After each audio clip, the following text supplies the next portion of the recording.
2019년 새로운 한 해가 밝았습니다.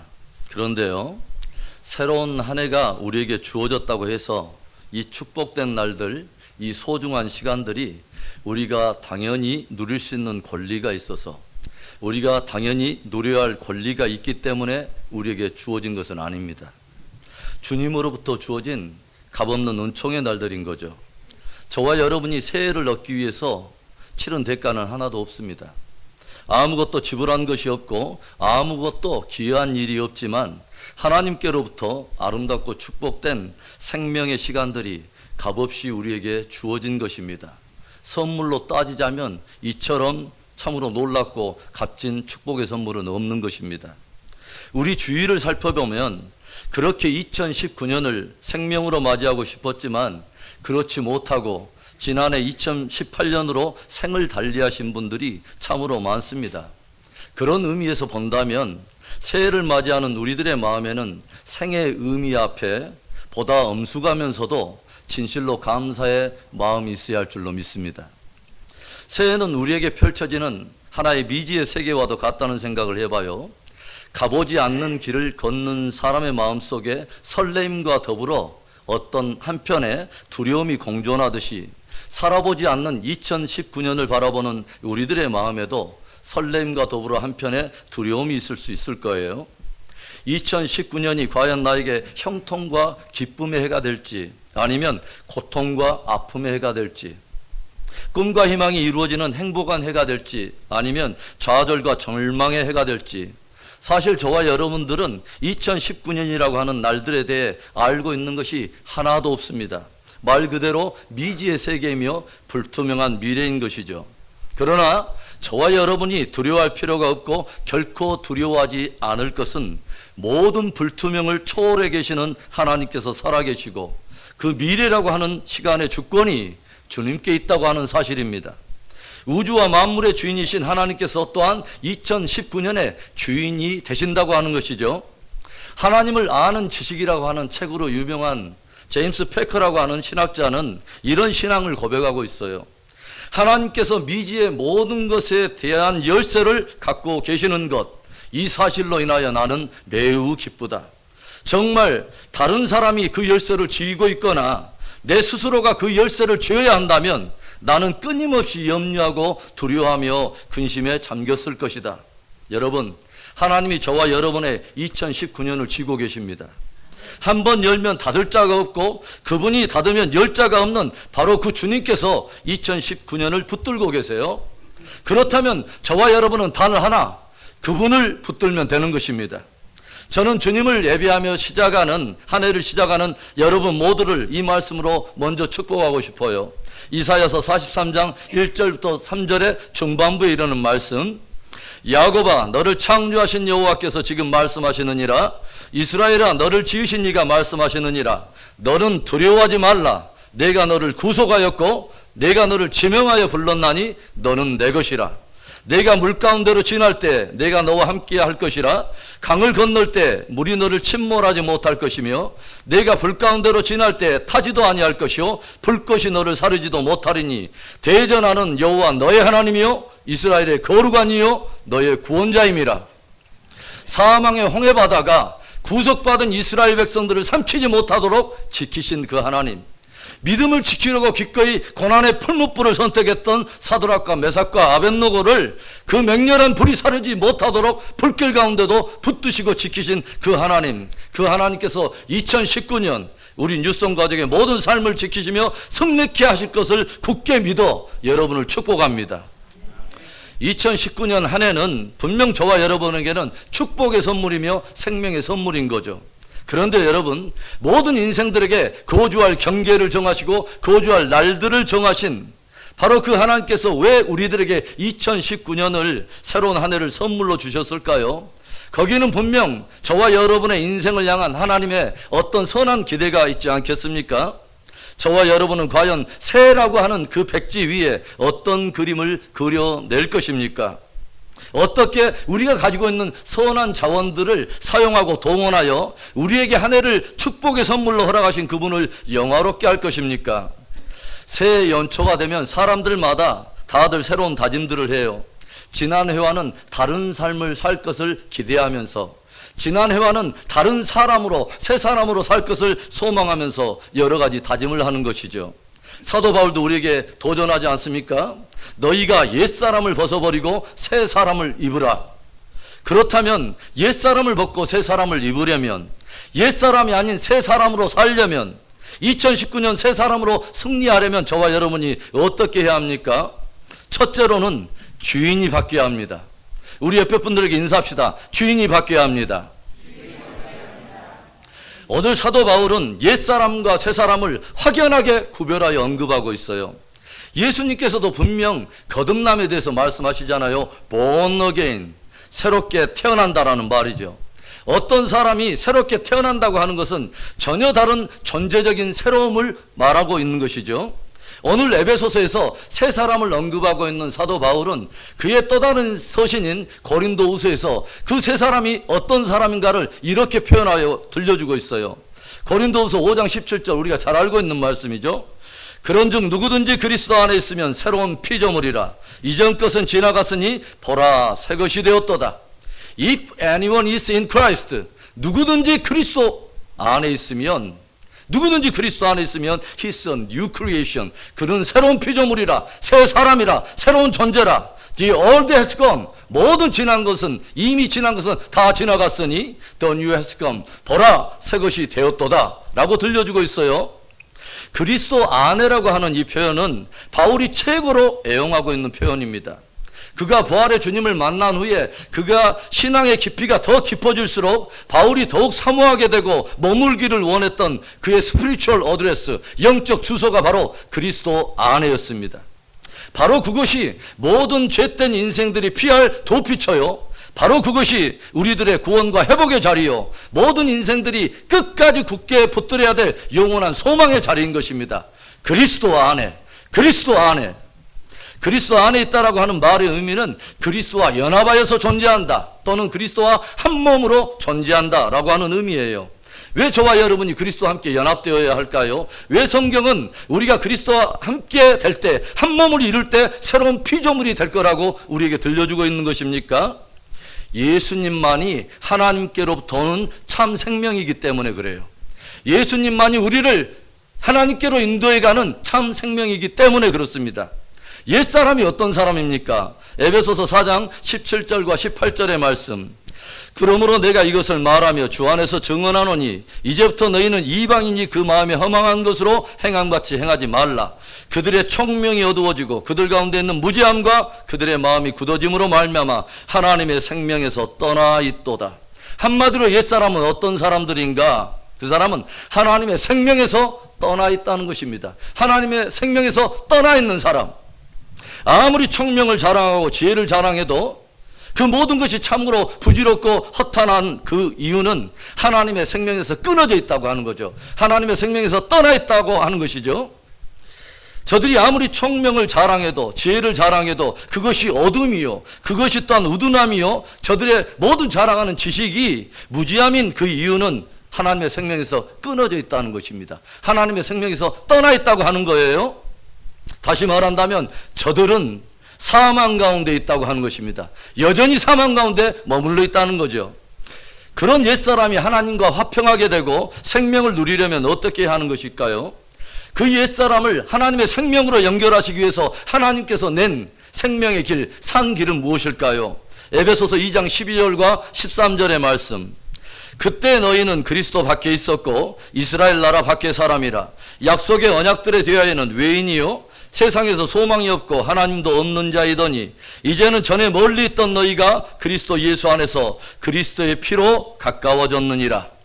그때 너희는 세상에서 소망이 없고 또 약속에 대해서는 무관한 자요 소망도 없고 하나님도 없는 자이더니, 하나님의 생명에서 끊어진 자이더니, 하나님께서 떠난 자이더니, 그 옛사람이더니 이제는 너희가 그리스도 예수 안에서 그의 피로 가까워졌느니라. 그리스도 안에서 그의 피로 말미암아 하나님의 생명에 연결된 자가 되었느니라. 예수님께 접붙임을 받아 사망에서 생명으로 옮긴 자가 되고 하나님의 생명으로 born again, 거듭난 새 사람이 되었다고 하는 것입니다. 예수 복음으로 새롭게 될 때에만, 거듭날 때만 새 사람이 되는 것입니다. 그렇다면 하나님의 생명으로 거듭난 새로운 피조물이 되었다면, 그리스도 안에서 새 사람이 되었다면 어떻게 해야 할까요? 그분의 주권 아래 머물러야 합니다. 그리스도 안에서라고 하는 의미가 가지고 있는 또 하나의 의미는 그분의 주권 안에서 또는 그분의 주권 아래서라고 하는 동일한 의미가 되는 것이죠.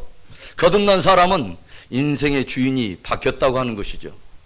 고린도전서 6장 19절부터 20절의 말씀, 너희 몸은 너희가 하나님께로부터 받은 바 너희 가운데 계신 성령의 전인 줄을 알지 못하느냐. 너희는 너희 자신의 것이 아니라 값으로 산 것이 되었으니 그런즉 너희 몸으로 하나님께 영광을 돌리라. 사도 바울은 그리스도 예수 안에서 거듭난 새로운 새 사람이 된 성도들 향해서 먼저 소유권 내지는 주재권을 확실히 짚고 가고 있습니다. 너희는 너희 자신의 것이 아니니라. 너희는 값으로 산 것이 되었느니라. 값으로 산 것이 되었다면 저와 여러분의 주인이 있다는 거죠. 값을 치러내고 산 주인이 따로 있다는 거예요. 너희는 너희 자신의 것이 아니니라. 그런데 그 주인이 우리는 아니라는 거죠. 주인이 바뀌었다는 것입니다. 그래서 우리는 아들의 핏값을 주고 사신 주인 되신 하나님께 영광을 돌리며 살라고 도전하는 것이죠. 그리스도 안에 있다고 하는 두 가지 의미를 여러분 놓치지 않기를 바라요.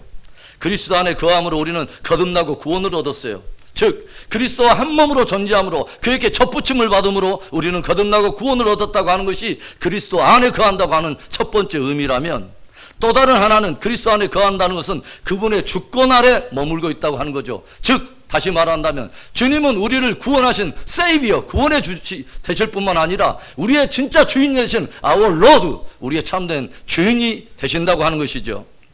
오늘날 현대 기독교의 대부분의 문제가 어디서 일어날까요? 그리스도 안에서 거듭나고 생명을 얻게 된 바로 그분을 세이비어, 구원의 주로서는 영접하고 따르는데 그분의 주권 아래 나를 내려놓고 그분을 주인인 Lord, 나의 주인으로 인정하지 않고 따르지 않는 기형적인 신앙에서 모든 문제들이 출발한다고 하는 사실이죠. 사도 바울은 우리들이 어떤 종종 고백하고 있는 복음의 진수를 통해서 그리스도 안에서 새 사람이 된다고 하는 그 진수의 어떤 의미를 이렇게 들려줘요. 갈라디아서 2장 20절의 말씀, 내가 그리스도와 함께 십자가에 못 박혔나니 그런즉 이제는 내가 사는 것이 아니요 오직 내 안에 그리스도께서 사시는 것이라. 이제 내가 육체 가운데 사는 것은 나를 사랑하사 나를 위하여 자기 자신을 버리신 하나님의 아들을 믿는 믿음 안에서 사는 것이니라. 이제는 내가 사는 것이 아니라고 못을 받고 있어요. 내가 사는 것 아니다. 내가 주인이 아니라는 거죠. 오직 내 안에 그리스도께서 사신 것이라.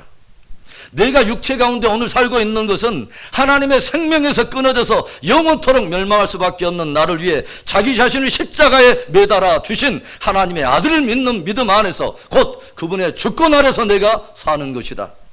바로 그 사람이 새 사람입니다. 사랑하는 성도 여러분, 새로운 삶은 얼굴을 좀 고친다고 몇 가지 환경을 개선한다고 새로운 삶이 사라지는 것이 아니라는 거죠. 존재가 새로워지지 않으면 결코 새로운 삶은 없는 것입니다.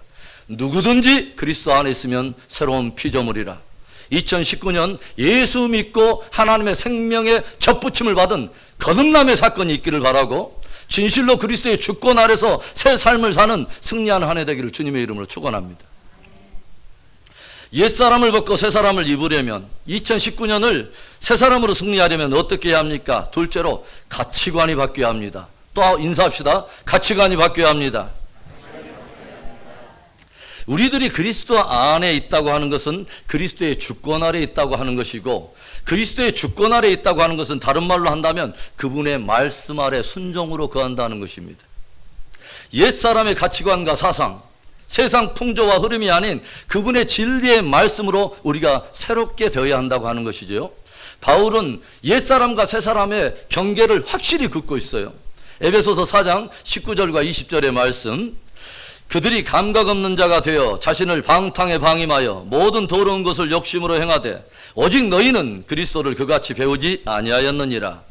그리스도 밖의 사람들, 하나님의 생명에서 떠나 있는 옛사람들은 감각 없는 자가 되고 자신을 방탕에 방임하고 모든 더러운 것을 자기 욕심으로 행한다라고 들려줘요. 그러나 너희는 그리스도를 이같이 배우지 아니하였느니라. 너희는 예수님에게서 그렇게 가르침을 받지 아니하였다는 거죠. 그리스도 밖에서 하나님의 생명에서 떠나 있던 옛사람과는 달리 그리스도 예수 안에서, 즉 하나님의 생명 안에서 사는 새로운 삶을 위해서, 그 사람의 삶을 위해서 주님은 새로운 가르침을 들려주셨다고 하는 거죠. 무엇으로요? 말씀으로. 에베소서 4장 21절부터 24절 우리 함께 읽습니다. 진리가 예수 안에 있는 것 같이 너희가 참으로 그에게서 듣고 또한 그 안에서 가르침을 받았을진데 너희는 유혹의 욕심을 따라 썩어져가는 구습을 따르는 옛사람을 벗어버리고 오직 너희의 심령이 새롭게 되어 하나님을 따라 의와 진리의 거룩함으로 지으심을 받은 새 사람을 입으라. 진리신 예수님에게서 듣고 배우고 가르침을 받은 자로서 이제는 썩은 가치관을 쫓아가는 옛사람이 아니라 심령이 새롭게 되어 하나님의 의와 진리의 거룩함으로 지으심을 받은 새 사람을 입으라. 새 사람은 어떻게 입을 수 있느냐? 심령이 새로워야 되는데 심령이 어떻게 새로워질 수 있느냐? 하나님의 의와 진리의 말씀으로 새롭게 된다는 것이죠. 주의 말씀을 참된 가치관으로 붙들고 살라는 것입니다. 신년 특별 새벽 기도회 때 성경에 등장하는 산들을 함께 우리가 묵상해 봤어요. 여러분 시내산 이야기 생각나십니까? 애굽에서 400년 종살이하던 이스라엘 백성들을 엄청난 능력으로 구원해 주신 하나님께서 구원받은 모든 백성들을 시내산에 모으셔서 유일한 하나를 주십니다. 무엇이냐면 말씀을 주시는 거죠. 왜죠? 애굽의 지난 사상과 풍조, 애굽의 썩은 구습을 쫓는 옛사람의 가치관이 아니라 이제는 하나님이 정하신 말씀을 새로운 가치관으로 붙들고 살도록 하기 위해서 말씀을 주신 것입니다. 저들은 하나님의 말씀으로 새롭게 될 필요가 있었고 반드시 새롭게 되어야만 했다는 것이죠. 6월철에 엄청난 하나님의 은혜, 애굽의 모든 장자들이 다 호곡소리를 내며 다 시체로 다 떠나가던 바로 그날에 하나님께서 어마어마한 생명의 은혜로 말미암아 저들을 구속하신 그 6월절의 은혜, 사망의 바다처럼 저들을 삼키려고 넘실대는 그 바다 한 길에 어느 누구도 감히 길을 생각하지 못하는 바로 그곳에 오직 하나님만이 낼 수 있는 수준의 그 길을 바다 가운데 내신 그 하나님, 그 홍해도 경험하고 애굽은 빠져나왔는데 저들이 하나님의 말씀으로 새롭게 되지 않는다면, 즉 하나님의 말씀을 통해서 가치관이 새롭게 되지 않는다면 여전히 옛사람의 삶을 살 수밖에 없다는 것을 하나님은 너무도 잘 알고 계신다고 하는 거죠. 가나안 땅을 향해서 전혀 준비되지 않은 옛사람으로 역시 광야에서 살게 될 거라고 하는 것을 주님은 너무도 잘 알고 있다고 하는 거죠. 이것이 바로 출애굽 1세대가 광야에서 넘어지고 엎드려져 버린 그 비극의 본질적인 이유가 아니겠습니까? 성경은 거듭남에 대해서 예수 그리스도를 믿음으로 말미암은 거듭남과 더불어서 또 하나의 거듭남을 우리에게 강조하고 있다는 사실.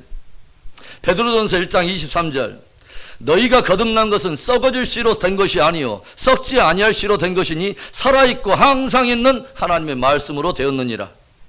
십자가의 전적인 은혜와 홍해의 세례적 사건을 통해서 예수님께 첫 부침을 받아 전적으로 구원을 받게 됐는데 또 한 번의 거듭남이 반드시 있어야 된다고 하는 거죠. 바로 말씀으로 거듭나는 것입니다. 말씀을 통해서 가치관이 완전히 새롭게 거듭나야 된다는 거죠. 이것에 대해서 다시 베드로는 이렇게 도전하고 있어요. 베드로전서 2장 1절과 2절의 말씀. 그러므로 모든 악독과 모든 기만과 외식과 시기와 모든 비방하는 말을 버리고 갓난아기들 같이 순전하고 신령한 젖을 사모하라. 이는 그로 말미암아 너희로 구원에 이르도록 자라게 하려 함이라. 참으로 놀랍죠. 기이하죠. 이상하죠.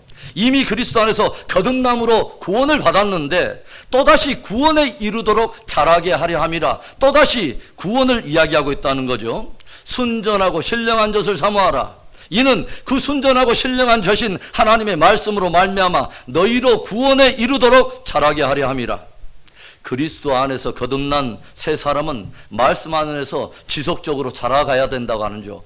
십자가의 은혜와 홍해적 기적 사건으로 말미암아 단회적으로 일시적으로 구원이 이루어졌음에도 불구하고 우리에게는 계속해서 말씀으로 날마다 새롭게 거듭나는 거듭남의 연속의 사건들이 매일처럼 있어야 된다는 거죠. 하나님의 말씀은요, 하나님께서 어떤 세상이나 어떤 대상이나 어떤 사건이나 어떤 상황이나 존재를 바라보시는 그분이 평가하시고 그분이 바라보는 어떤 가치관을 담고 있어요. 사람들은 자기 중심으로 어떤 상황을 해석하고 시대의 풍조를 따라서 어떤 사건을 해석하며 판단을 합니다. 우리들은 오늘날 이 시대에 반기독교적인 운동이 사회 전반으로 그리고 범사회적으로 범국가적뿐만 아니라 범지구촌을 초월해서 어마어마한 거대한 운동으로 일어나고 있다는 것을 알게 되죠. 하나님이 말씀하시는 성경적 가치관을 무너뜨리는 어마어마하고 거대한 일들이 일어나고 있습니다. 마지막 시대 전쟁을 제가 분명히 말했습니다. 진리 전쟁이다. 핵심이 뭡니까? 가치관의 전쟁이라고 하는 것이죠. 성에 대한 가치관, 가정에 대한 가치관, 죄와 의에 대한 가치관, 죄와 의를 사람이 볼 때와 하나님이 볼 때의 가치관이 전혀 다르게 움직이고 있는 시대에 우리는 돌입했다고 하는 거죠. 만일 저와 여러분들이 하나님의 말씀을 홀대하고 가볍게 생각하고 성경적 가치관을 무시하고 점점 세속적 가치관에 물들어간다면 우리들은 하나님이 분명히 죄라고 말하는 것을 세상의 편에 함께 서서 의라고 우리는 말하게 되고, 분명히 하나님은 의라고 말하고 들려주시는 것을 또 세상의 편에서 함께 죄로 말하는 사람으로 점점 변하게 될 것입니다. 사람이 가지고 있는 가치관, 그것이 곧 그 사람입니다. 사랑하는 성도 여러분, 그리스도 안에 계십니까? 그렇다면 예수님으로부터 어떻게 듣고 어떻게 가르침을 받았습니까? 오늘 그분으로부터 어떻게 가르침을 받고 계십니까?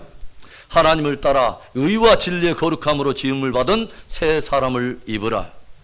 말씀을 통해 성경적 가치관을 견고히 세우고 2019년 새 사람으로 승리하는 한 해 되기를 주의 이름으로 축원합니다.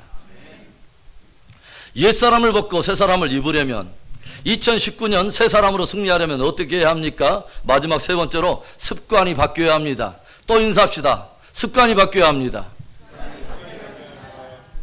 그리스도 안에서 새로운 피조물이 된 이들은 그리스도의 말씀 안에서 새로운 가치관을 붙들고 살아갑니다. 오늘 말씀 가운데 구습이라고 하는 단어가 나와요. 옛날 습관이라고 하는 말이죠. 습관은 곧 그 사람의 삶을 만들어냅니다. 조용히 보면 좋은 사람에게는요, 좋은 습관이 있어요. 나쁜 사람에게는 나쁜 습관이 있습니다.